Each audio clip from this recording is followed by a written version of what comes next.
Welcome to another edition of the Business Brains and the Bottom Line podcast. My name is Paul D'Allegro, your host, and my guest today is Scott Stemmons, a sales executive here in the Tola area. So for those of you who are from around the country, Tola is always referred to as Texas, Oklahoma, Louisiana, and Arkansas. I don't know why I threw that out, Scott, but I figured I would because we have listeners from all over the country. No, that's a point of interest, I think, right? Yeah. So Scott, you're from Oklahoma. You live in Oklahoma, I should say, and welcome to the show. Thanks, Paul. Appreciate you having me. Yeah. So, Scott, you and I touched base on some subjects, and you really perked my interest on the subject of today's show. And we can do anything we want. It's our show, right? But the subject matter for today is going to be, can we rewrite history? Yeah. And I know that sounds kind of funny, but we started citing cases over the years where history has not been kind to certain people, and it's actually false. So I'll throw it back to you right now. Get your thoughts on that. We can talk about specific examples and go from there. Yeah, it's a couple of things piqued my interest. What they were quotes. They were quotes, and I had read years ago a book by Edward Bernays, who wrote the book Propaganda, and it said the conscious and intelligent manipulation of the organized habits and opinions of the masses is an important element in democratic society. Those who manipulate this unseen mechanism of society constitute an invisible government, which is the true ruling power of our country. And I put that in with Norm Macdonald, who's the comedian, said, it says here in this history book that luckily the good guys have won every single time. What are the odds? So I thought those two quotes summarize nicely the idea that history can be changed and manipulated either through malfeasance or because of an accident or because of an accidental time frame, era.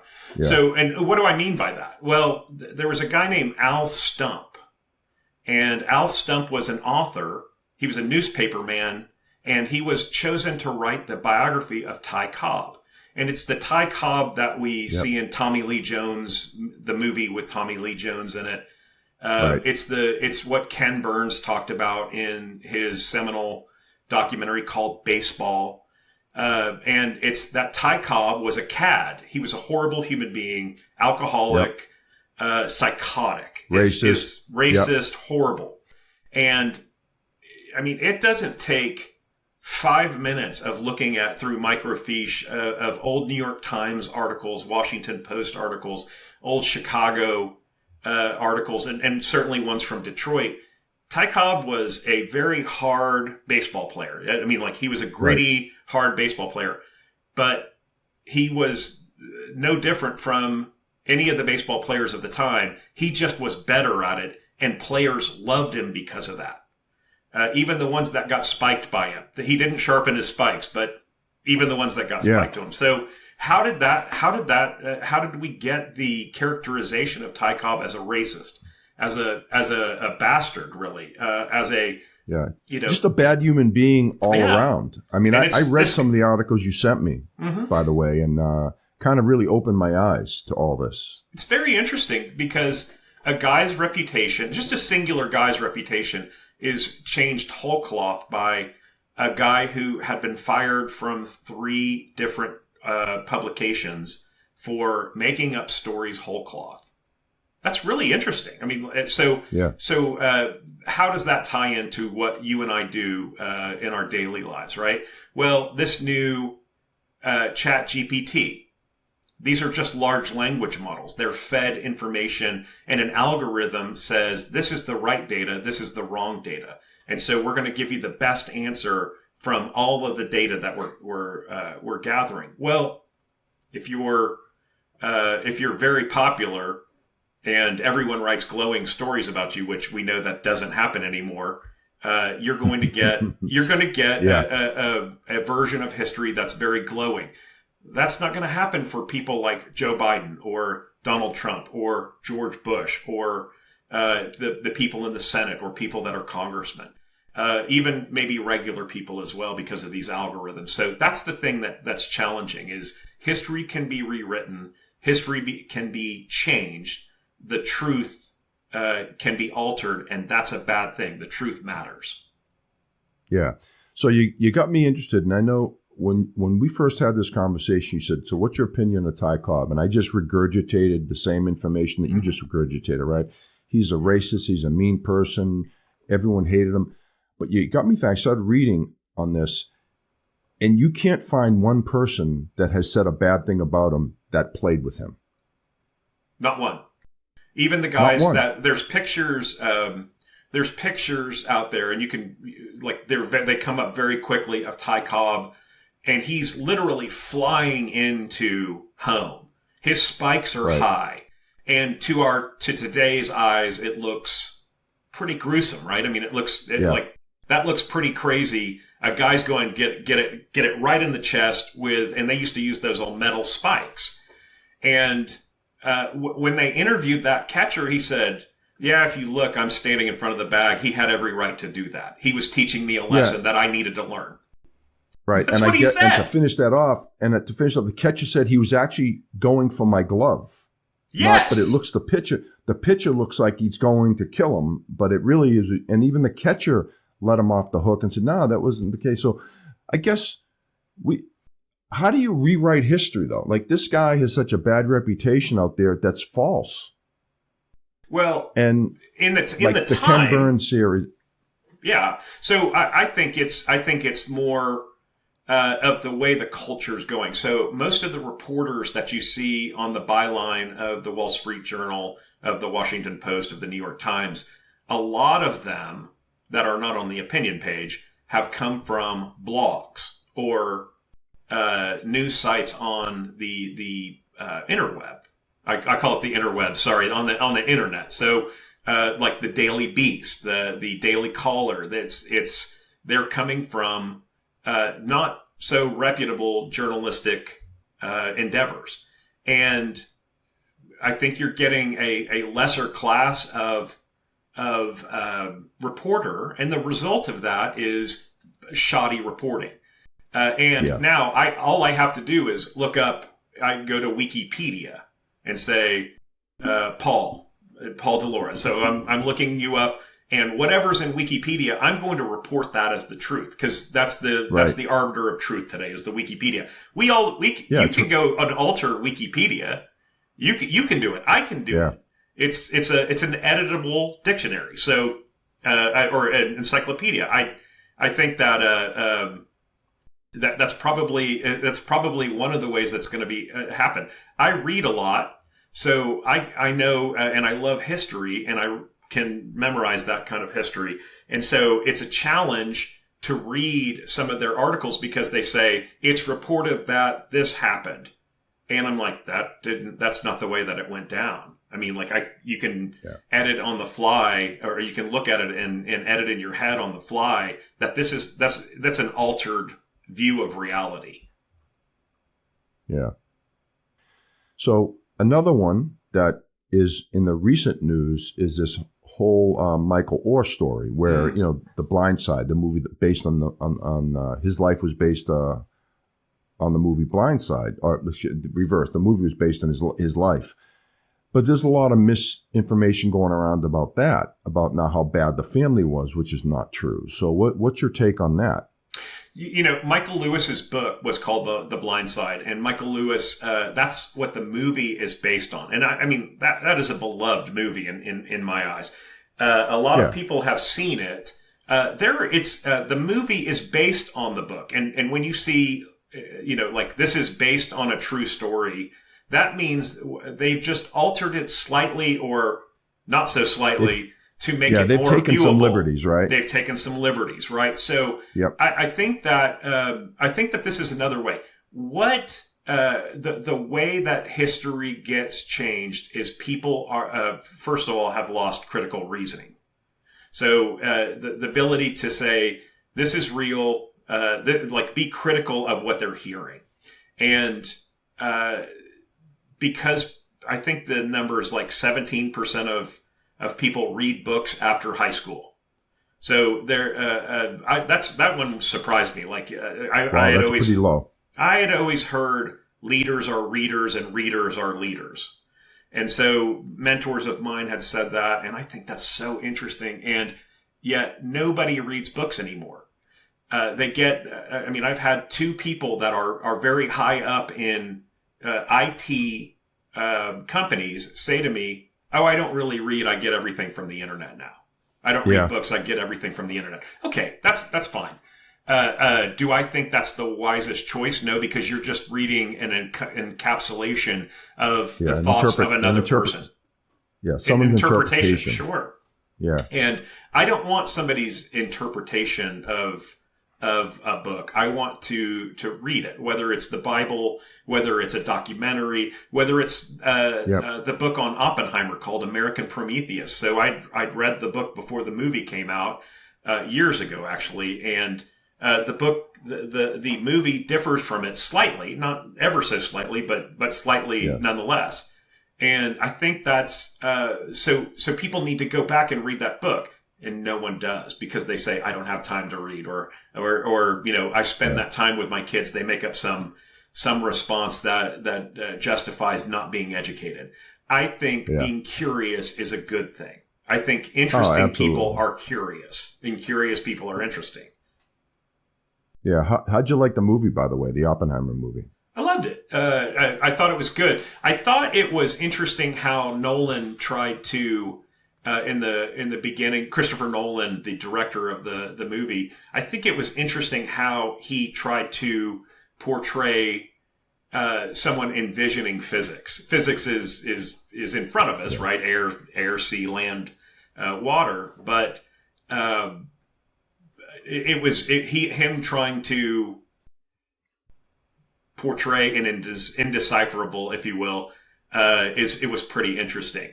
The book does it a little bit better. Words are easier than video, but I thought it was a good movie. I don't think it changed history. I think it tried to portray history relatively accurately. I think they missed out a little bit, by the way, because Richard Feynman wasn't portrayed in it much more vividly because he was a very interesting character as well. Somebody should do a movie on him. But they shouldn't alter history to do it, right? They shouldn't do it based on he was a very interesting guy. That so back to the Michael Oher thing.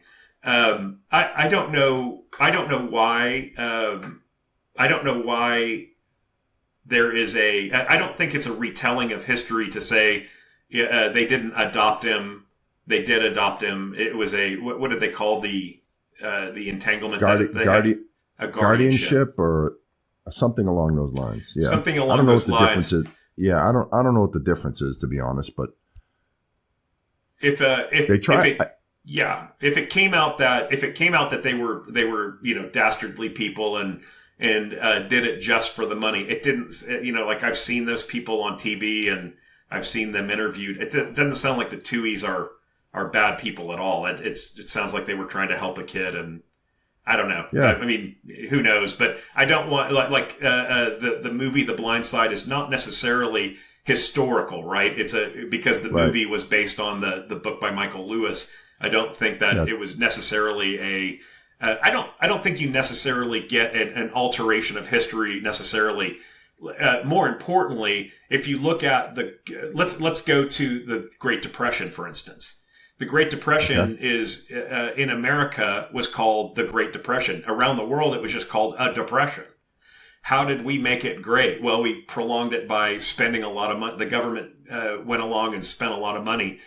And I read about this in a book called The Forgotten Man by Amity Shlaes, which is a fantastic book, by the way. And it's considered revisionist history because it's telling the truth about the history. About the elongation of the Great Depression, and then obviously we go to war, and that ends the Depression because people stop spending money and they start saving things and recycling tires and Rosie the Riveter, and you get the historical fact of it. But we prolonged the Great Depression. It wasn't great. It was horrible. And it was horrible for people for 10 long years because of government spending. But the government was able to, through Edward Bernays, by the way, leverage propaganda to make people believe that it was their civic duty to stop spending money. The government wouldn't stop spending money, and that was the problem. Yeah, sounds quite familiar to what's going on today with our government spending a ton of money. Yeah, right. And how are they going to spend? I've heard Biden call or people call what is happening. It's called Bidenomics. It's actually based on modern monetary theory, and it's horrible. It's let's digitally print a lot of money, trillions and trillions of dollars. And they're calling it Bidenomics. It's not. It's actually treasonous. This is really a horrible thing for the children and the grandchildren of the kids today. Yeah, I agree. I think we're putting our kids at risk. I mean, you and I are a little older, so we're kind of more towards the end of our career. But I think if you asked a third grader and said, hey, if you made $100 a week, can you spend $200? A third grader would tell you no. No. I mean, this is not rocket science. And the fact that we're spending so I heard a statistic recently that the United States of America generates more revenue in taxes than any other country in the world by a long shot. Mm-hmm. The problem is we're spending too much. And that now we're getting into like the finances and politics, but there's been an easy solution to get the debt under control, and that's stop spending. Just reduce the amount of spending even by 10-15% would get there. Years ago, there was a political trope, I'll call it, that said it's trickle down economics. They called the way that you give tax cuts to people that have money in the form of tax cuts. You're not paying the thing that they say that you're supposed to do. And we take that, we give that money back to the people who are going to spend it the most wisely, and it trickles down and benefits everyone. You see that raising taxes, every time you raise taxes on people, GDP goes down, gross domestic product goes down every time. There's no way to dispute that. It's historical fact. But people say the opposite happens when you raise taxes. You actually generate less revenue. Absolutely. And the contrary, and fact. Because the contrary is true, if both sides of the equation are equal or are true, then it must be true. But people deride it because they want to, President Obama said to that Joe the plumber guy that died recently, said, "Hey, it's better if everyone is on an equal playing field." That's not accurate because people don't learn how to manage money. Like, what happens to people when they win the lottery? What happens to people when they win that big lottery? Within 10 years, they are bankrupt and they're much worse off than they were before they won the lottery. Why? Yeah. Because it takes acumen. Once you start earning money, it takes acumen. You're invested in invested in charities. You're invested in your kids. You're invested in your house. You're invested in investments even. And as a result of that, you understand you have responsibilities that make you more responsible with money. I don't want to overstate that fact too much, but it's true. No, I hear you. And it's a proven fact that I think if you took all the wealth in America and evenly distributed among the 330 million people we have, within 5 years, all the rich people would have all the money again. I don't think there's a way to dispute that. It's because you see over and over again, areas in America that have been gentrified, that, they gentrify the area. And what happens is it dilapidates within a very quick period of time. Yeah. I think that I think sometimes emotion takes over and fact kind of falls by the wayside as a result of that. That's the overarching. No doubt. I think that historically giving people things never works, right? But what I'm all for is programs to help people get educated, make them rise above so they can generate their own wealth versus, if you don't work for something, you never fully appreciate it, in my opinion, my humble opinion. It's not an opinion. That's actually demonstrated. We look at mice. We find that mice will work for something that they want. If somebody does, I think sometimes that are, the STEM programs. Science, technology, right. Engineering, and maths, which, by the way, they should already be teaching in schools. They shouldn't have a special program for that. They should already be teaching that stuff in schools. All those classes are there anyway. Why they never referred to STEM when I was growing up. I just took physics and math and chemistry and all that other stuff. If somebody wants to go into the STEM, in the STEM fields, they'll work for it, right? And that's the point, right? They'll work for what they want. They don't work for things that they don't want. And so I don't think if forcing a round peg into a square hole is a round peg into a square opening. There you go. Something like that. Something like that. Yeah. I don't think that works. And that's why you still see lower numbers of kids going into STEM and people having to invest more money into it. You really don't have to invest. You don't have to tell many young, 13-year-old boys, hey, you want to go play baseball or football or a sport. They want to go do that, so they'll go work for that. Yeah. They love it, yeah, so they're going to go do it. You don't have to force them to. No one's going, hey, we need a program to force kids to go start playing baseball or playing football or playing basketball. You don't have to do that. People want to do that, so they work for it. Yeah. Yeah, so to change directions a little bit here, we're talking theme of today, can you rewrite history? We talked about Cobb, Michael Orr, the Great Depression, the inaccuracies of the reporting on what really happened in those situations.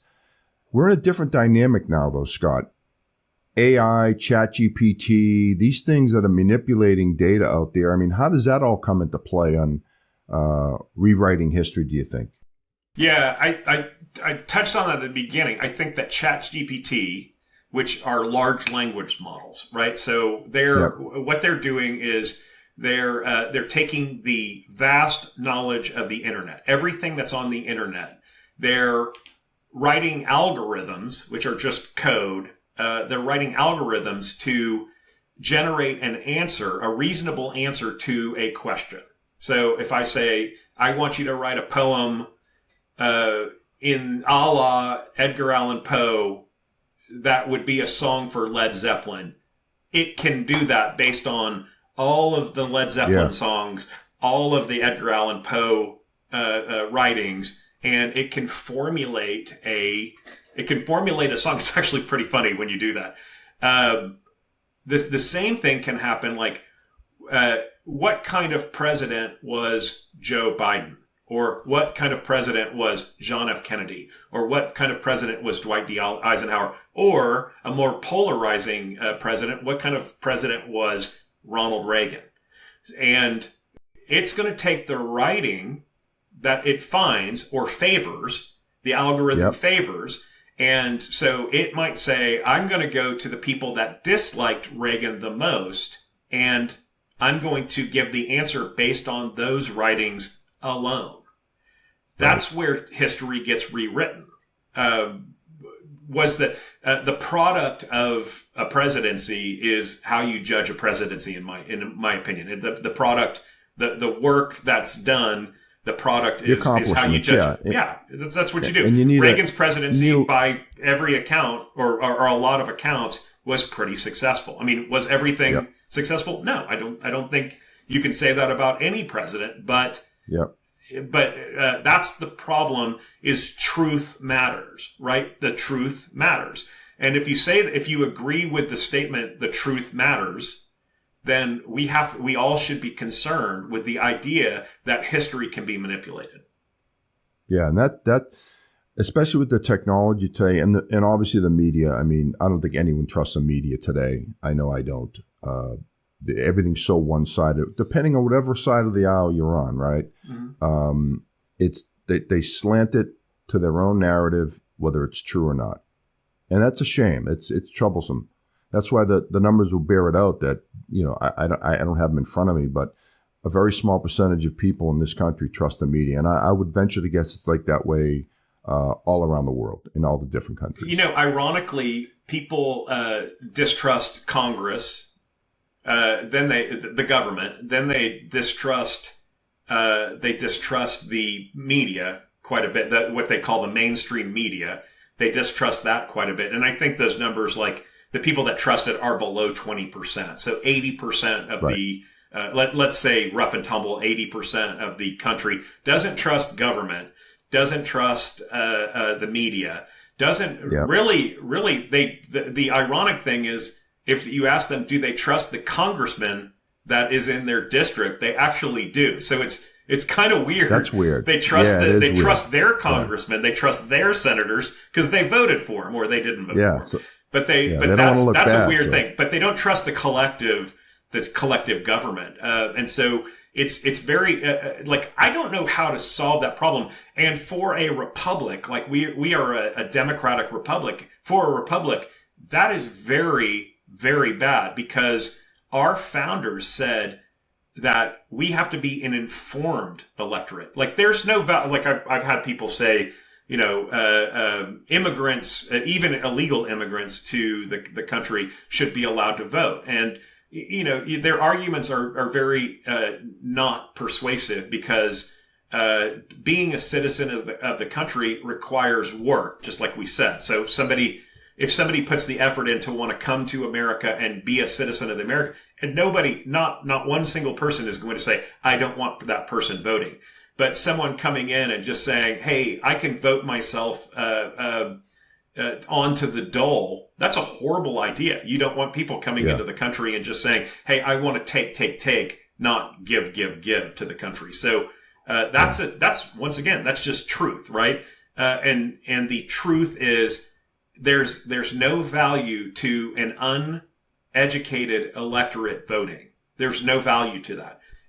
So it requires us to be informed, to read, reading is very important, to read, to go out and ask questions and have critical thinking. Otherwise, history can be rewritten. And that's the overarching premise. That's what, I've been talking about this for about 10 years with people and formulated ideas on it and read about it.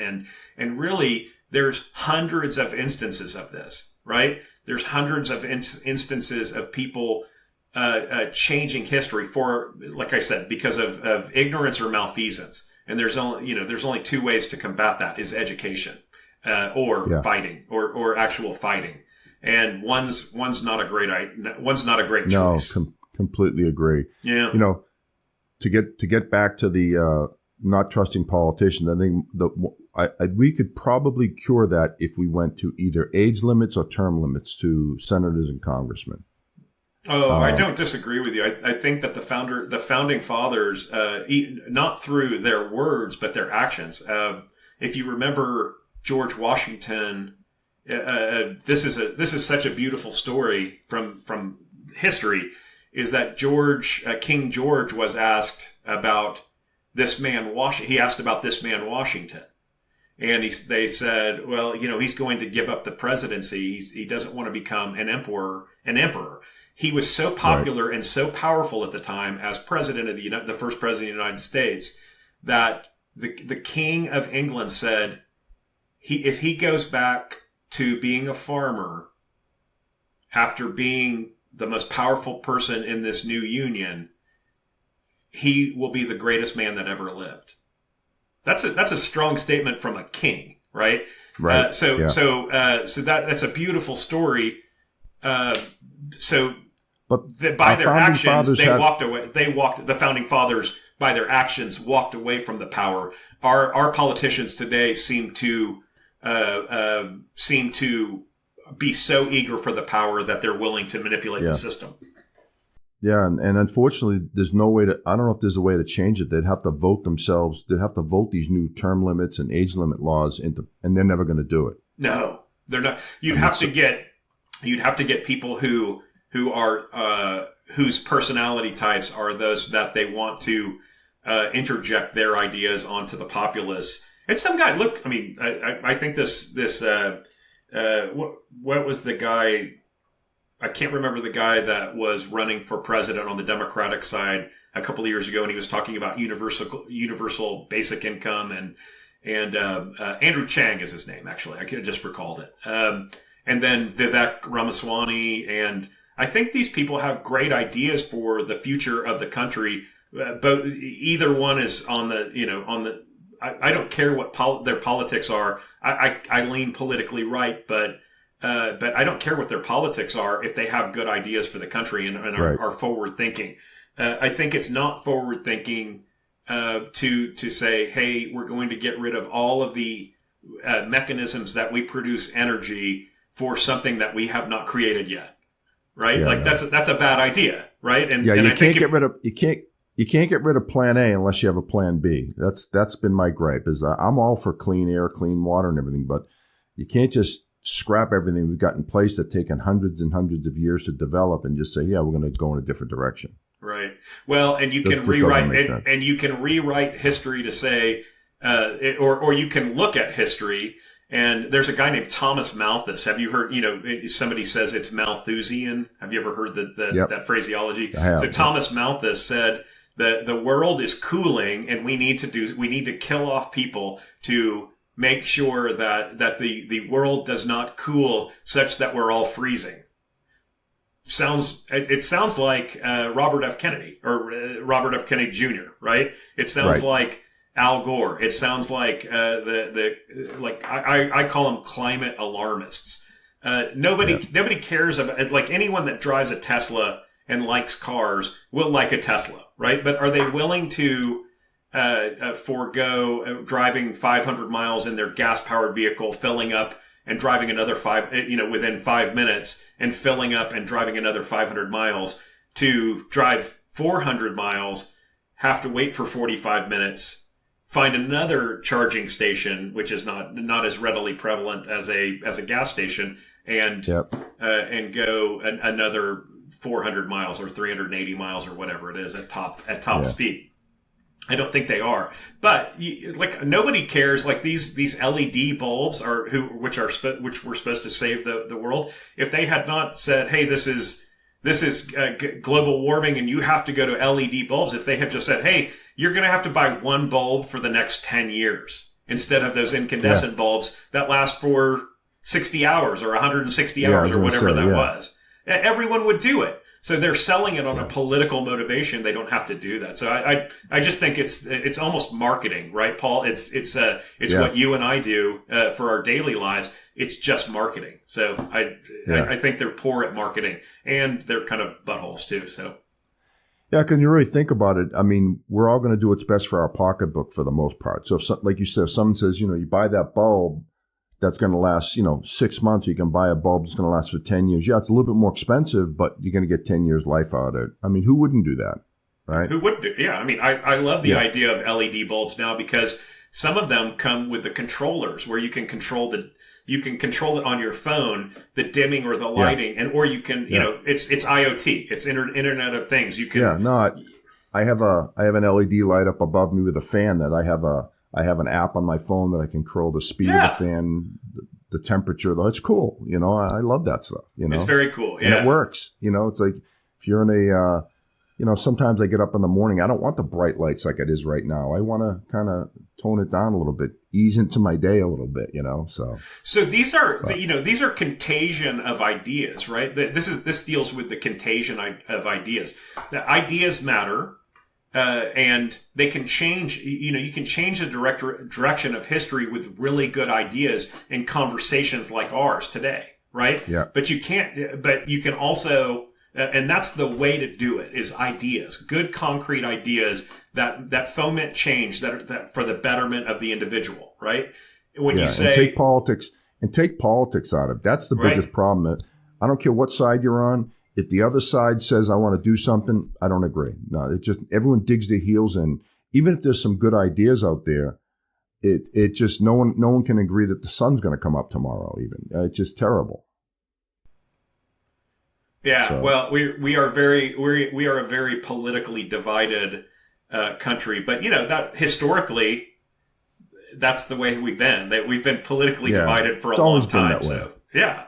Just I think with the media and the internet, it's more, we have more exposure to it. We're aware of it a lot more than it used to be. So, but at any rate, just to go back to the premise of this call or of this podcast, I think that if you said, hey, how can we remedy this? And it's improve our critical thinking, improve people going out and reading books on history and understanding history, because what's the famous edict?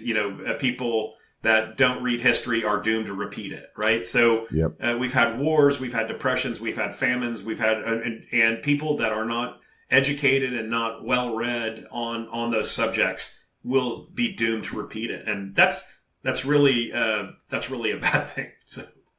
Yeah, I think that's great advice, Scott, is just understand history so we don't repeat it and learn from it, right? Correct. So, well, I think on that note, we'll end the show on that note, Scott. Do you have any last words for the audience out there? Any of your fans out there that you want to talk to or say anything? I don't know if I have any fans. Paul, I always appreciate a good conversation, and leading up to this, I've appreciated the time that I've gotten to spend with you because it's been interesting, and I love your ideas. So I appreciate it. Well, thanks for being on the show, Scott. Really appreciate it. And, we'll be seeing you around town. We're in the same industry, so we run in the same circle. So you bet, pal. You bet. We will be running into each other again. So on that note, that's a wrap for Business Brains and the Bottom Line. Until next time.